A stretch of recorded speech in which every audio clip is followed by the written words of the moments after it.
Hello बच्चों, you are most welcome navigator the study points. आज के इस लेक्चर में हम लोग डिस्कस करने जा रहे हैं ग्रेविटेशनल चैप्टर। तो इसके प्रीवियस लेक्चर में हम लोग डिस्कस किए थे रोटेशन। तो रोटेशन हम लोग पढ़ चुके हैं, इससे अब पढ़ेंगे हम लोग ग्रेविटेशनल।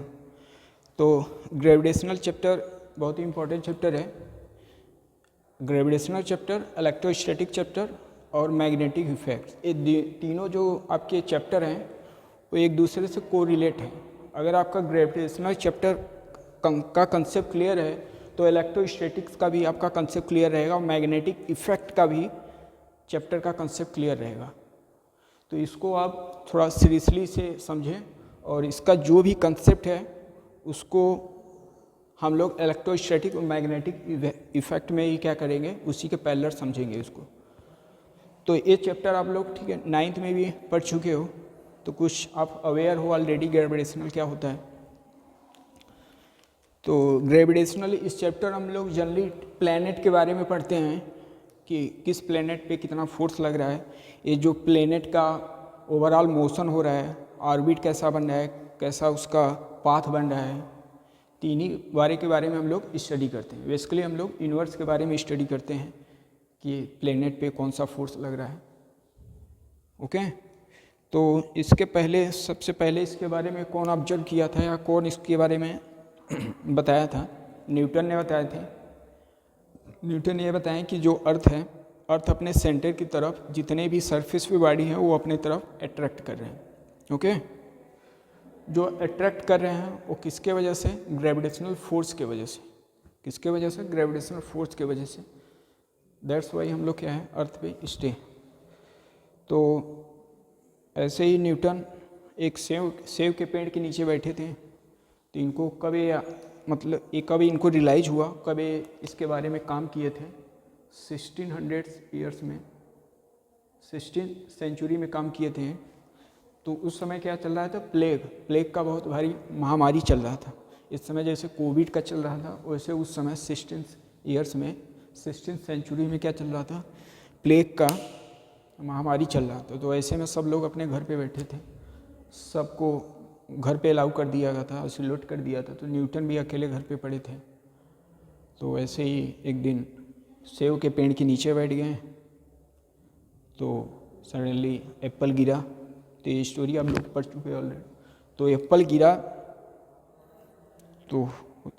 गिरा तो एप्पल उसको खाए नहीं, एप्पल के बारे में स्टडी किए। और यहाँ पे एप्पल कुछ गिर जाता है तो लड़ाई हो जाता है।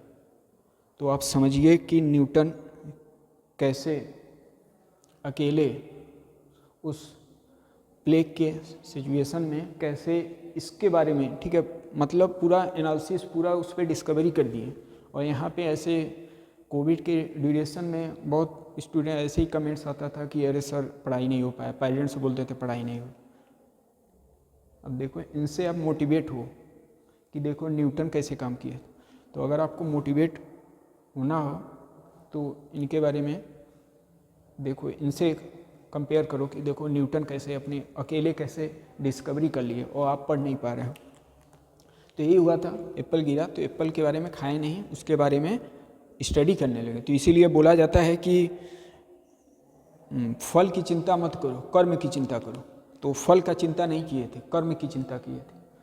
तो ऐसे आप भी अगर कर्म का चिंता करोगे तो आप भी आगे बढ़ोगे, ठीक है, जैसे न्यूटन ऐसे आगे बढ़े थे। तो इसमें ये क्या बताएं, पॉइंट पे आते हैं हम लोग। ग्रेविटेशनल क्या था? फिनोमिना। तो अर्थ अपने तरफ, जितने भी अर्थ सरफेस पे बॉडी है अपने तरफ पुल कर रहे हैं, अपने तरफ खींच रहे हैं, इन्हीं फिनोमिना को ग्रेविटेशनल बोलते हैं। तो न्यूटन क्या देखें कि अगर दो बॉडी है, मास m1 and mass m2, mass m1 and mass m2, इनके बीच का डिस्टेंस r है।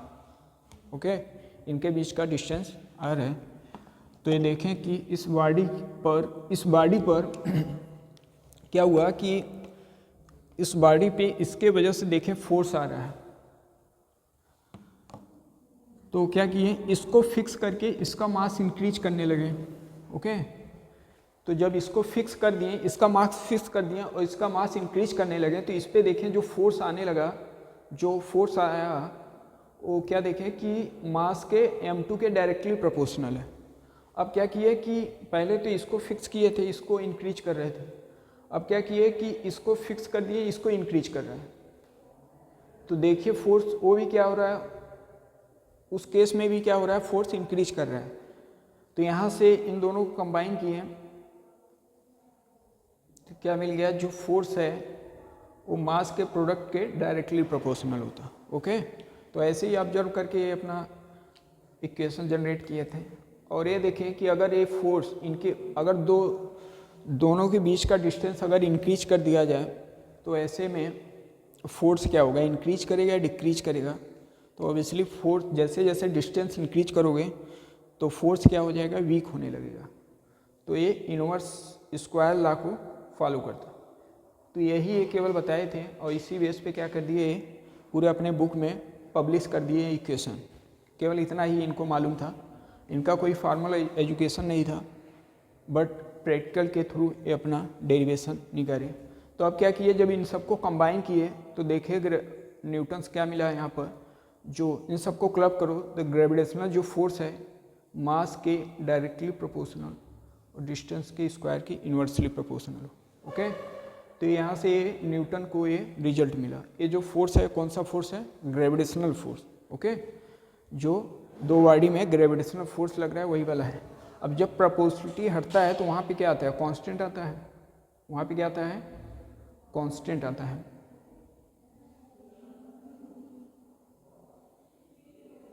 तो ये आपका फार्मूला मिल गया। ये हम लोग कौन सा फार्मूला मिला हम लोग को, gravitational force capital G m1 m2 upon r square. और ये कौन सा फोर्स है, ग्रेविटेशनल फोर्स। कौन सा फोर्स है, ग्रेविटेशनल फोर्स। ओके, तो जो ग्रेविटेशनल फोर्स मिला वो F equal to capital G m1 m2 upon r square. अब रही बात कैपिटल G का वैल्यू कितना होता है, कैपिटल G का वैल्यू कितना होता है, 1.6 इंटू 10⁻⁻11। इसका यूनिट क्या हो जाएगा, न्यूटन मीटर स्क्वायर पर kg। 6.67 1 minute, 6.67 into 10⁻⁻11। ये कैपिटल G का वैल्यू है। इसको क्या बोलते हैं, यूनिवर्सल ग्रेविटेशनल कांस्टेंट। इसको क्या बोलते हैं, universal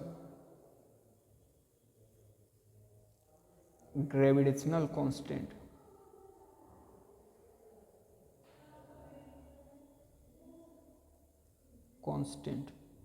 okay, universal gravitational constant बोलते हैं कैपिटल G।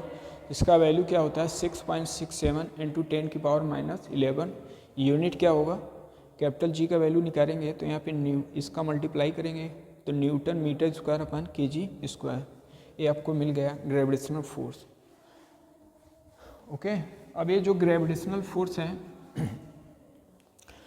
अगर इसका हम लोग वैल्यू देखें तो ग्रेविटेशनल फोर्स कैपिटल G का अगर वैल्यू रखें 6.67 इंटू 10⁻⁻11 m1 m2 अपान में r स्क्वायर। ओके, तो ये जो फोर्स है यहाँ पे देख रहे हो, पावर क्या है आपका, -11 है। माइनस का मतलब 1/10⁻11। इतना बार जीरो से डिवाइड करोगे तब जाके वो फोर्स मिलेगा। तो ये जो फोर्स है अपने आप में क्या होता है, बहुत वीक फोर्स होता है, क्योंकि यहाँ पे क्या लिखा है -11। तो अपने आप में फोर्स कैसा होता है, वीक होता है। तो अभी ऐसे एज्यूम कर, ऐसे आप कंसीडर कर सकते हो, ये मार्कर है ये भी मार्कर है, तो इनके बीच ग्रेविटेशनल फोर्स लग रहा है, लेकिन हम लोग को फील इसलिए नहीं हो रहा है क्योंकि ये जो फोर्स है वो क्या है, बहुत वीक है, ये मास बहुत कम है, तो इसको ओवरकम नहीं हो पा रहा है। तो ये फोर्स कहाँ पे डोमिनेंट होता है, कहाँ पे इसका एक्सपीरियंस देखा जाता है, प्लैनेट में। जो यूनिवर्स के प्लैनेट हैं ये सब, उसका मास क्या होता है, बहुत हैवी होता है। तो मास हैवी होने की वजह से क्या होता है, इस फोर्स को ओवरकम कर लेता है, क्योंकि ये वीक है तो पावर उसमें कंज्यूम हो जाएगा। तो ये बेसिकली कहाँ पे यूज करते हैं, हैवी बॉडी के लिए, हैवी मास के लिए। ओके, तो यहाँ पे ग्रेविटेशनल फोर्स आप लिख सकते हो, एक ऐसा फोर्स है, वीक फोर्स होता है। पॉइंट प्रॉपर्टी आप ग्रेविटेशनल फोर्स आप लिख सकते हो ऐसा, ठीक है। अब इसी में मैं एक्सप्लेन कर दे रहा हूँ। तो कैसा फोर्स होता है, ये वीक फोर्स होता है। दूसरा पॉइंट, ये जो फोर्स है यहाँ पे मीडियम पे डिपेंड नहीं कर रहा है। मीडियम मीन्स ये है मास यहाँ पे m1 है, m2 है, इनके बीच दीवार खड़ा कर दिए तो फोर्स पे कोई इफेक्ट नहीं पड़ेगा। फोर्स अट्रैक्टिव है, जितना है उतना ही रहेगा। तो ये जो फोर्स है वो मीडियम पे डिपेंड नहीं कर रहा है, तो does not depends upon medium, upon medium, medium पे डिपेंड नहीं करता। ओके, और ये कहाँ पे भी वैलिड होता है, डोमिनेंट कहाँ पे होता है, हैवी मास के लिए, हैवी मास के लिए अप्लीकेबल हम लोग कहीं पे यूज कर सकते हैं, लेकिन डोमिनेंट कहाँ पे होगा, हैवी मास के लिए। तो लिख सकते हो अप्लीकेबल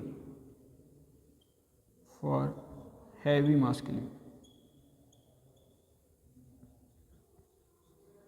दूसरा पॉइंट, ये जो ग्रेविटेशनल फोर्स है वो जो इलेक्ट्रोस्टैटिक्स फोर्स पढ़े हैं तो हम लोग को मालूम है लाइक चार्ज की वजह से रिपल्सन होता है, लाइक चार्ज की वजह से अट्रैक्शन होता है। लेकिन यहाँ पे ऐसा नहीं है, ये जो फोर्स होता है ऑलवेज कैसा होता है, अट्रैक्टिव फोर्स होता है ऑलवेज। तो नेचर में एक ऐसा फोर्स होता है अट्रैक्टिव फोर्स। तो next point, attractive in nature, attractive in nature, nature में कैसा होता है, अट्रैक्टिव होता है। तो ये सब आपके पॉइंट है प्रॉपर्टी। तो आपको अभी जो बताया वो क्या बताया आपको, इलेक्ट्रोस्टैटिक्स फोर्स।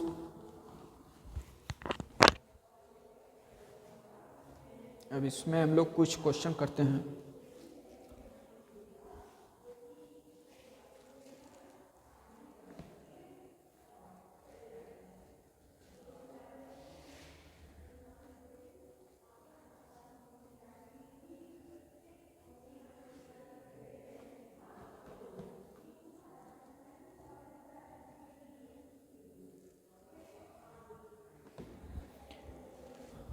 कुछ इसमें हम लोग क्वेश्चन करते हैं। तो ग्रेविटेशनल फोर्स अपने आप में क्या होता है, अट्रैक्टिव फोर्स। अच्छा, ये भी थोड़ा एक पॉइंट समझते हैं। ये जो फोर्सेस दोनों पे आएगा, m1 m2 जो मास है आपका, तो अट्रैक्टिव फोर्स होता है। तो इस मास की वजह से इस पे फोर्स आएगा, उसका डायरेक्शन ऐसे होगा। इसको नेमिंग कर दिया, किस पे फोर्स निकाल रहा हूँ, 1 पर, किसके वजह से, 2 के वजह से। और इस पे भी अट्रैक्टिव फोर्स होगा, तो इसको क्या लिखोगे, 2 पे फोर्स निकाल रहा हूँ, किसके वजह से, 1 की वजह से। दोनों पे जब फोर्स निकालोगे दोनों क्या आएगा, इक्वल आएगा। इनके बीच का डिस्टेंस लेट कर लिया, कितना है, d है, r है। तो इस पे जब निकालोगे फोर्स तो F1 F2 दोनों क्या होंगे, इक्वल होगा, बट डायरेक्शन में क्या होंगे, अपोजिट होंगे। तो यह वेक्टर फॉर्म में ऐसा लिख सकते हो। तो एक बार एग्जाम में ये पूछा था कि इस बॉडी पे फोर्स, नहीं, क्वेश्चन में ये पूछा था कि 2 बॉडी हैं, उनका मास m1 m2 है, उनके बीच का डिस्टेंस r है। इस पे फोर्स, इन दोनों पे जो फोर्स लग रहा है उसका रेशियो क्या होगा, F1 अपान F2 का वैल्यू क्या होगा। तो रेशियो इसका क्या हो जाएगा, 1। इन दोनों फोर्स पे अगर दोनों बॉडी पे फोर्स का रेशियो निकाला जाए तो क्या बताओगे, 1, क्योंकि बिकॉज दोनों फोर्स क्या होते हैं, इक्वल होते हैं। अगर फोर्स से लिखना चाहोगे तो क्या लिखोगे, अपना कैपिटल G m1 m2 अपान r²। तो यहाँ पे दोनों मास और डिस्टेंस दोनों सेम है, ठीक है। तो फोर्स अपने आप में क्या होते हैं, इक्वल होते हैं। तो दोनों पे जो फोर्स लगेगा, F1 और F12 और F21 दोनों क्या होंगे, इक्वल, ठीक है।